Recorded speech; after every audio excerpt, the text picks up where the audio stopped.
My new studio needs a new custom live streaming PC to power up Mandic Labs, my second channel that unfortunately I had to put on hiatus when leaving my last studio.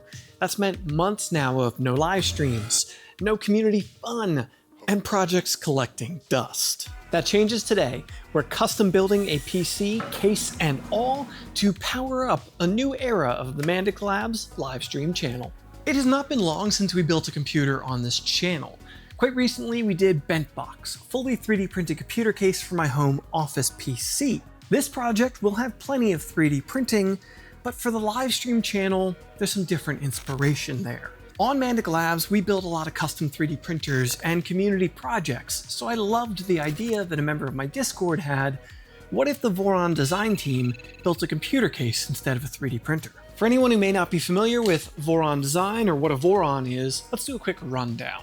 The Voron Design team are a group of like-minded makers who've gotten together to design up some really fun 3D printers that you can DIY custom build. The designs are open source and they are really community driven. There was a point before our modern era of Core XY 3D printers from every company under the sun, where if you wanted a fast, reliable, and aesthetically pleasing machine, you had to build it for yourself, and Voron was often considered the gold standard of this. I personally have built quite a few of them at this point. There's 3 of them in the shop right now in multiple states of disrepair because they're a tinkering hobby, which is what a lot of folks didn't like, but what I personally adore about them. So for this project, What If Voron built a computer case, we're going to be using that similar design philosophy for a lot of the components, and the designs themselves will take inspiration from the Voron team, who I haven't made a big deal of in the past, but they were supporters of Mandic Labs 2.0, and I really appreciate them for that. They have their Vice event, a community meetup happening in Portland, Oregon, right here next month, October 2025, and I'm hoping to have at least a 3D printer and this case we're about to build on display at that show. So let's get into building it so I can get there. For reasons I'll explain in a minute, we're going to be designing as we go, building this thing. So we want to dive right into this in Mandic Labs 2.0, brought to you by studio sponsors PCBWay, and this video sponsor in particular, Prusa Research. More on them and why we're designing on the go as we build. As with the 3D printer build, we're going to start with the frame. Unfortunately, there's no LDO frame kit for this, so I need to pull out some of my stock of 2020 extrusions and cut them to size. These are going to allow for easy assembly and modification in the future because you can mount things just about anywhere. Don designed the frame to use 8 400mm extrusions and 4 200mm ones. So nice round numbers that you could order off of Amazon if you didn't already have some. I'm going to square up my saw and then cut down my own sticks that I have in stock rather than order something new for this project. The assembly process we're going to be using for this frame is called blind joints. This is a strong and clean design that reduces hardware count as well as hiding the hardware in the finished product. It's become pretty much standard on current DIY 3D printer builds. It does require drilling holes in the proper position in your extrusions so that you can pass through with a hex wrench, which will make more sense as we assemble. Instead of measuring each extrusion hole location by hand, I grabbed a 3D printable drill guide from Printables. I sliced it using Prusa's EasyPrint, their online slicer you can use from a phone, a tablet, or a desktop like I am here. You don't have to even download the model, you can just slice it online for a range of printers, not just Prusa printers now. For me, I'm using my Core 1 print farm, so I can send it right from here to one of my Core 1s. Then a short while later, I've got my print. With that in hand, we can break out this little drill press I have that I don't love, but it'll work for this project. We need to drill 4 holes in 4 extrusions, so 16 in total. The rest of the extrusions need to be tapped so we can install hardware into them. I'll use an M5 tap into the center hole of a 2020 extrusion, which is not the exact right size, but it works just fine for our application. With our extrusions prepped, it's time to start assembling our frame, which means we need M5 button head screws and some thread locker. 1 screw goes in the end of each of our extrusions. Then we can slip the head of the button head screw into the T-slot of the drilled extrusions. That hole allows us access through with a hex wrench to get to the screw, which can be tightened to assemble the frame. Put our 4 pieces together that make each of our sides of our case, and then our 200mm extrusions will be standoffs that go between the 2 side panels to actually create the final rectangular shape of our frame. Now with the skeleton frame of our case together, the foundation is laid for us to build everything atop of. This is the point where I would usually grab out the 3D printed parts and start assembling things. But I'm not done with a lot of them. And this is where I want to let you know why we're designing as we go. It all comes down to the accuracy of reference 3D models that I can find. PC hardware 3D models that are online are almost entirely produced by community members, not put out by manufacturers. And as such, their accuracy can vary quite a bit. I started to run into issues where I realized the reference models I was using just were not lining up with reality or with each other. If I checked 2 or 3 graphics cards, each had a different dimension on it, and it really started to create doubt as to whether or not I was going to create accurate parts. So I feel it's going to be best to design one piece, install it, design the next piece, install it, and make sure that as I'm building, I'm not compounding inaccurate measurements. I'm working with the hardware I actually have. So let's take a look at what we're going to use to build this computer. If you're not into computer hardware, feel free to use the timestamps in the description and jump past this section. If you are into it, you might question my sanity when I tell you that I think this is a budget build and it's going to be powered by a Threadripper platform. Hear me out on this. This is a 2950X, a couple-year-old Threadripper high-end desktop processor at this point. It was thousands when it was new, but I picked up the CPU, the Gigabyte Gaming Aorus motherboard, and RAM came with it as well, all for $400. That's less than a current gen 16-core desktop class CPU costs. Threadrippers just really haven't held their value in the secondary market, which works out in my benefit.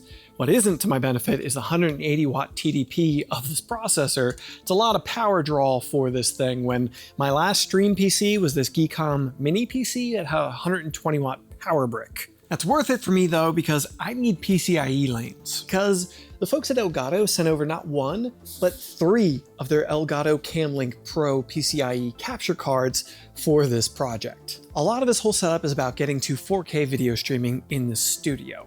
When it comes to USB HDMI switchers, like I've run it previously with the mini PC, they're limited to 1080p still. If I want to go to 4K, I need PCIe capture cards, but if I want more than 1 input, I need these Camlink Pros, and if I want more than 4, well, you see how we got here. The other controversial choice for this project is going to be the graphics card. It's not going to be topping any benchmark charts anytime soon, but for this application, I think it's a solid choice. This is an Intel Arc B580 GPU.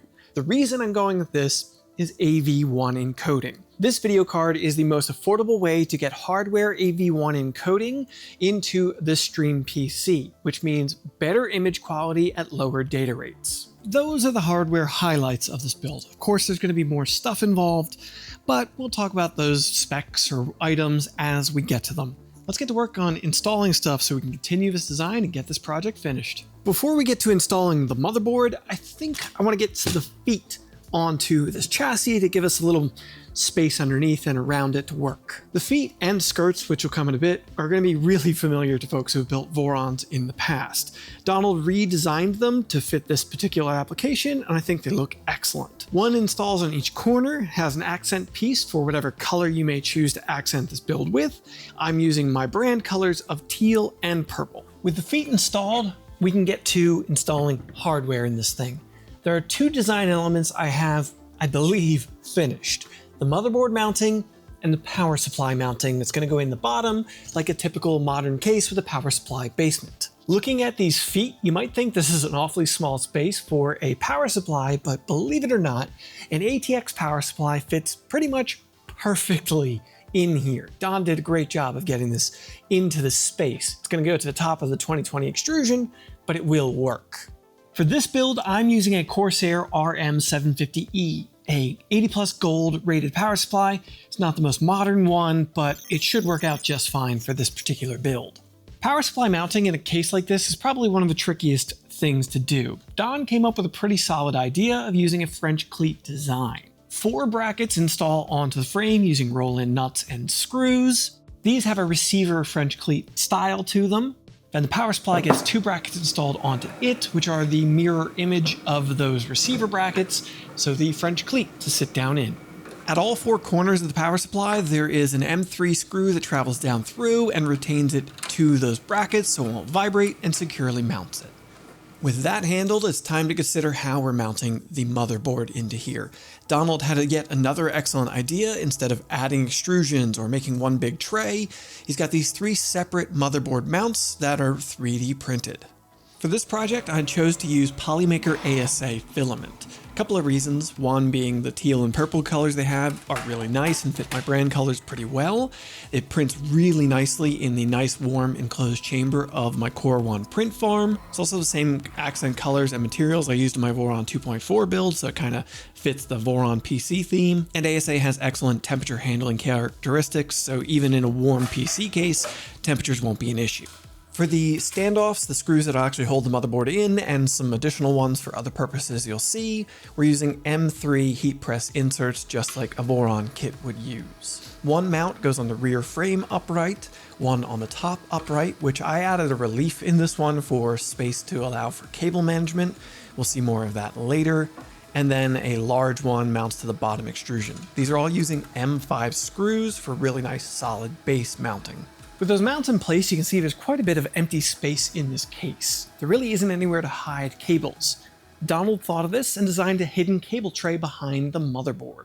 This is split into 2 parts, so we printed on smaller machines, but I printed it on my Prusa XL to easily multicolor it. I remixed this part pretty heavily. In part, I added some interlocks that can actually clip together. There are screws that hold the 2 halves together, but this helps to line it up and actually holds quite strong on its own. I also added some standoffs that mount into the motherboard mounts themselves to support the cable tray up its length. And we can start to run some cables. I picked up these cable mod cables. I wanted to give this build a good look, and I was hoping they'd be a little longer than the stock cables to get to the ports that I need. They are a little longer, but unfortunately the 24 pin is not long enough. So I have ordered cable extensions, and I'm gonna have to come back to installing the cables once those arrive. I need the motherboard mounted up so we can finalize some locations like PCIe slots and the water block, because I am going to be water cooling this thing. I picked up this Alpha Cool water block that fully covers the die of the Threadripper and looks decent. It's also pretty affordable. And for the folks who are probably already running to the comments saying, why wouldn't you just spend more money on a better CPU versus water cooling that thing? I like a challenge. As my partner never lets me forget, I'm always making things more difficult on myself. But seriously, this is gonna sit in the background of my main shot. It's gotta look the part for my studio, and air cooling just isn't the vibe. And also, I consider myself a water cooling enthusiast. I've been doing it for over 20 years, legitimately. This is one of the first systems I ever built water cooled. It ran a fountain pump and a Maze 2 water block, which is literally just a chunk of copper with some passages maze cut into it. That's all we had back in those days. RIP Danger Den. With the water block installed on the motherboard, we can get it into our case and start to measure up the port location for the distro plate. Editing Alan here. You may be asking, what distro plate? Well, I spent far too much time designing and planning a custom acrylic reservoir for this project that I had every intention of machining myself on the Makera Carvera Air that I recently got in the studio. I picked up some nice thick acrylic that I was going to cut the outer perimeter and the screw holes on the X-Tool P2 laser, and after a handful of passes on the thinner of the 2 acrylic pieces, it became clear that the cut quality was just not up to snuff for this project. I need a bigger laser for something like this, and I was being too ambitious. Rather than ruin my schedule, because I should be on to my next project at this point, we're going to use an off-the-shelf reservoir and continue this build. So let's get back to assembling the case. With the motherboard in place, we can start to fill in the big question mark in the back of this case. Lining up the I/O plate and our PCIe expansion slots, that's some of the most critical stuff here, because there are components that you're going to be buying parts to use with this. They have to line up. I'm going to start with the PCIe mount bracket. This accepts a bunch of M3 Voron size heat press inserts, and obviously we're going to use M3 screws for any expansion cards we put in. Obviously I multicolored mine to add to the aesthetic. It just sits into the extrusion frame channels and uses M3 screws in the side and M5 in the bottom to mount. With that bracket mounted up, the only logical way to test it is to populate ports. So let's see how this goes. This is the very first time I am ever attempting this. Boy, I hope it lines up. Oh, this is looking promising. Couple of M3x6 screws and a washer on them. I will say that, of course, this PCIe cover mount is in line with this extrusion, so a ball hex is going to be a friend when mounting these. There's no straight shot at this. Our next 3 slots will get our 3 Camlink Pro capture cards. Our last expansion slot is going to get a 2.5 gig network card. The motherboard only has 1 gigabit on board. I have a 2 gig internet connection here at the studio. For a stream PC, I want to make maximum use of that. So let's use this card. Trying to film and Nori's playing in the background. You're so helpful, Nori.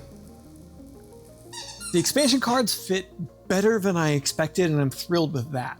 They're out currently because the I/O shield is a challenge, and I knew this was probably going to be, if not the entire project's worst point, definitely this rear panel's most problematic one. And it was, so I've gone through numerous revisions at this point, but I've got it dialed in now. Lining this up and getting it installed so that it lines up with the ports on the motherboard and still installs correctly was a challenge, but here we are. I do find that I/O shields can vary from manufacturers, so I can only ensure that this is working with the build that I'm doing. So this might need future revision for other folks. I don't think I've mentioned by this point, by the point you're seeing this video, this case design should be publicly available for free, open source, just like a Voron printer. It used a lot of Voron parts and remixed parts, so it makes perfect sense for it to be that way. Check it out at the link in the description. This is me telling you that there's exactly the right amount of space to fit a 140mm fan between the frame and the I/O plate. In fact, it's a little too tight. I have to remix that I/O plate one more time. I'm telling you this in voiceover because my microphone was dead and I did not realize it at this moment while filming this. There's an interesting bracket that mounts to the top frame and fits into the actual tabs, ears of the fan. I can't guarantee that this is going to work on anything other than a knock to a fan design. Realistically, this needs to be the first component installed in the rear. You have to install this fan, then the I/O plate, then the PCIe bracket, then you can put in the last little filler piece in the bottom right corner, which can accept 1 or 2 60mm fans. I only included a single 60mm in my design. However, for my build, I want a more open, airy look to this, so I'm going with an acrylic rear panel. Still allows for mounting a 140mm and 60mm fan, and has hexagons for ventilation. We're arguably now into the home stretch of this build. Next up is the top section. You could put a flat acrylic panel on here, or maybe a spacer underneath of that and bring it up just a little bit to fit some fans in here for an air-cooled build, but I need to fit a radiator. I'm going to be using this 360 Alpha Cool radiator. It's 30mm thick. You could fit a thicker one up here, but you can't fit a longer radiator. There's only 400mm between this front and back extrusion, so 360 is as long as you can go. You can go dual 140, a 280 radiator, or smaller. I decided to go with what we call on 3D printers a top hat to give me a little more vertical real estate for this. That's going to allow me to fit the radiator in here with the fans and still have plenty of clearance above the motherboard for cable routing nicely and tubing runs for the cooling system.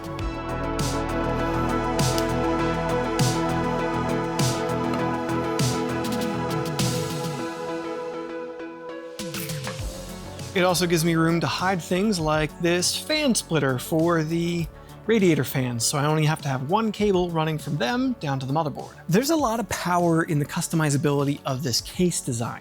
You could have cut longer extrusions to make more room up at the top. You could shrink it down to a micro ATX, up to an eATX, or fit multiple computers.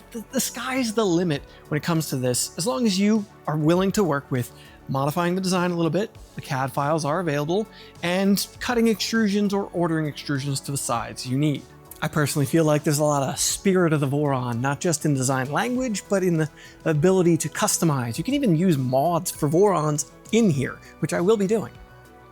I chose Noctua Redux fans for the radiator. I've had good luck with them on rads. They're nice and quiet and they have a decent look. Mounting a radiator is still challenging even with the top hat. It's a limited amount of space depth-wise. So I created these really lay flat brackets that I was concerned about. They're not my favorite part of the design, but these mounts turned out surprisingly rigid. I'm actually happy with this. I thought for sure when I was designing them I'd have to come up with some other way of mounting this, or they're gonna have too much flex, but they seem good. And with ASA, both heat and time shouldn't cause them to sag. Of course, the top of this doesn't look that great. I don't want to just put a flat piece of acrylic on here and see all of this through there. I want to be sure if it's drawing in cool, fresh air, because this is the intake for the case. We'll talk about that later. So I designed a duct that'll guide air into the radiator. I'm drawing air into the top of this case, and I'm sure that is a questionable choice by plenty of people's standards because heat rises.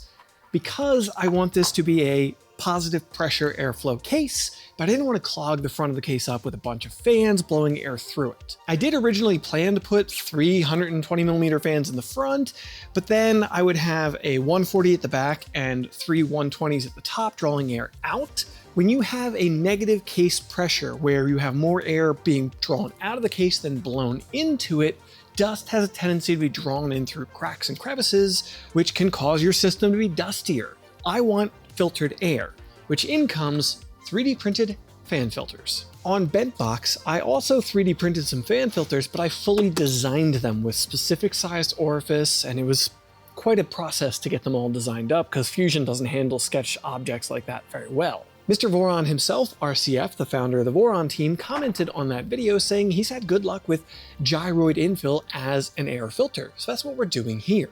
I designed blank, simple inserts for the top of this case, then no internal structure designed to them, which made them way simpler to design.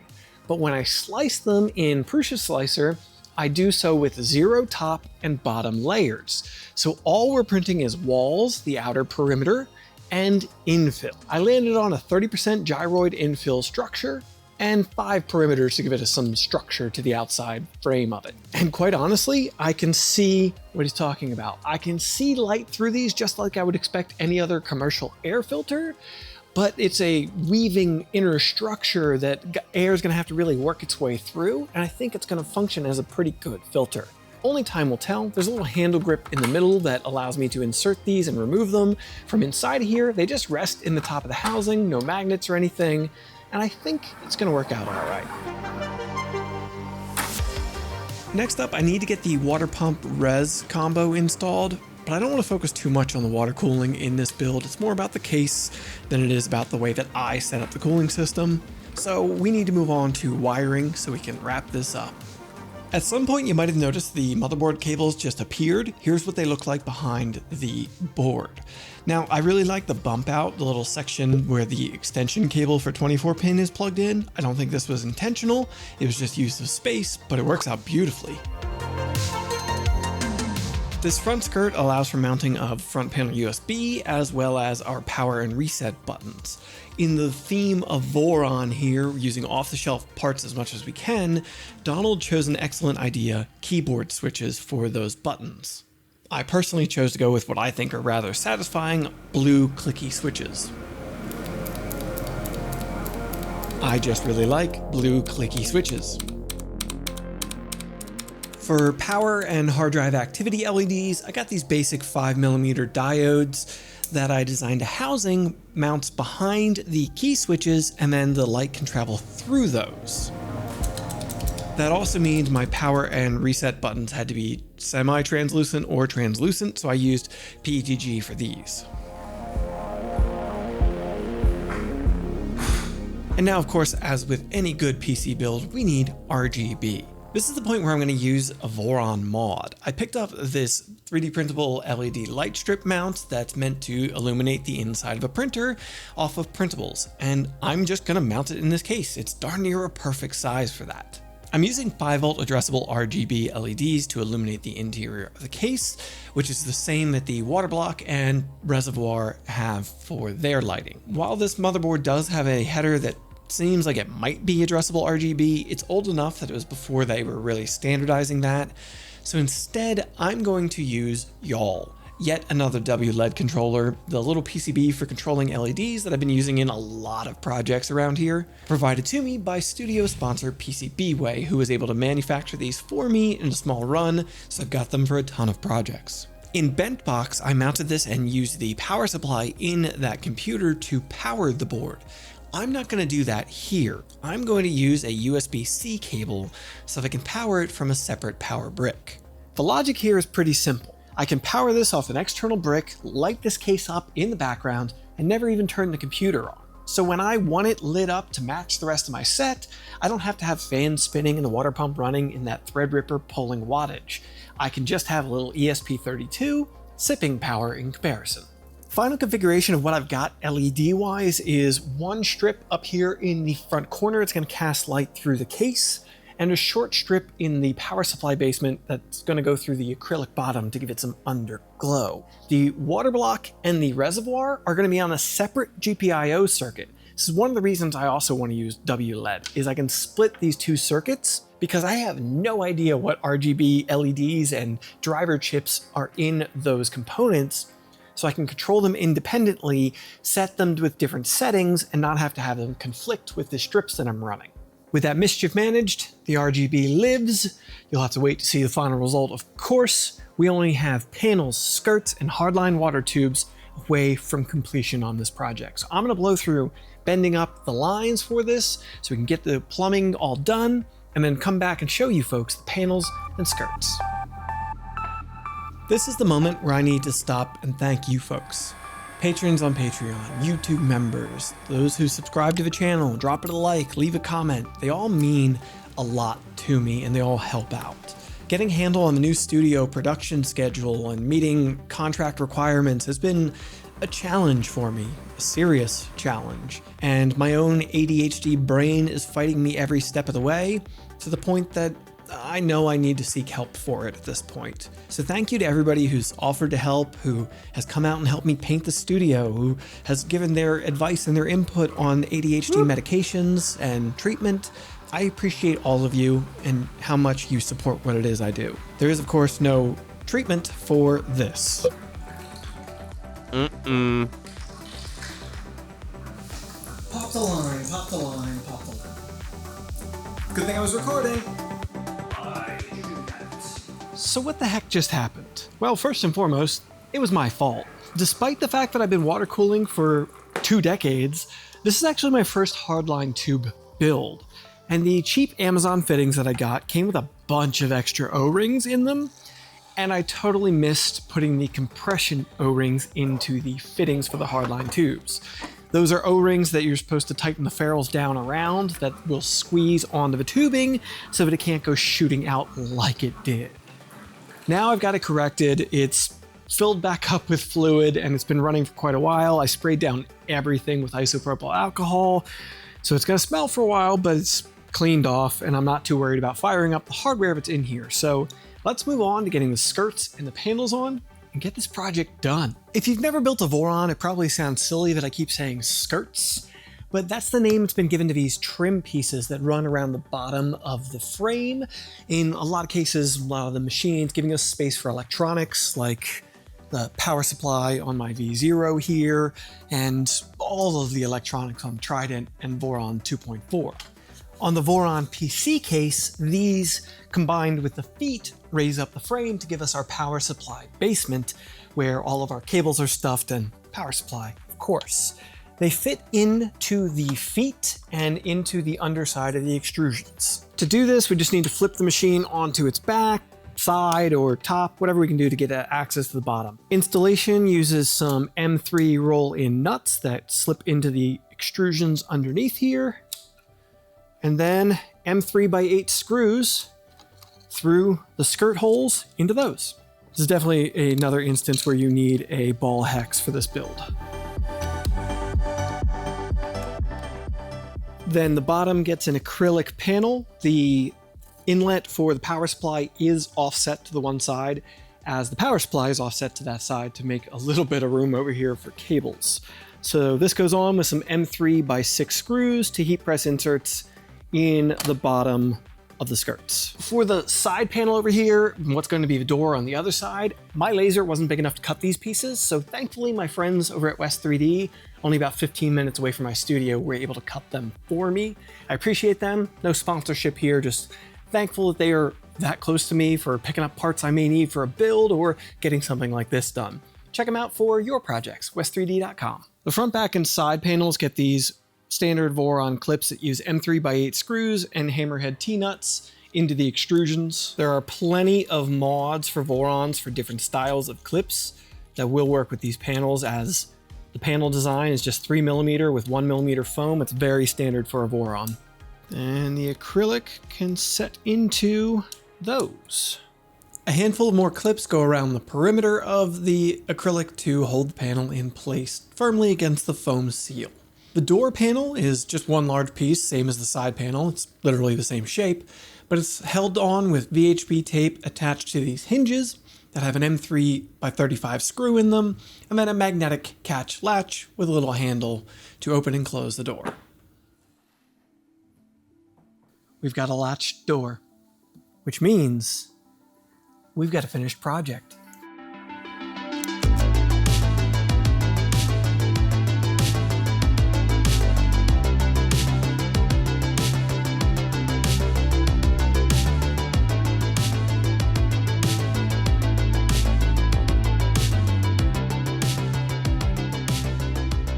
I have to say that I am personally pretty thrilled with the way this thing turned out.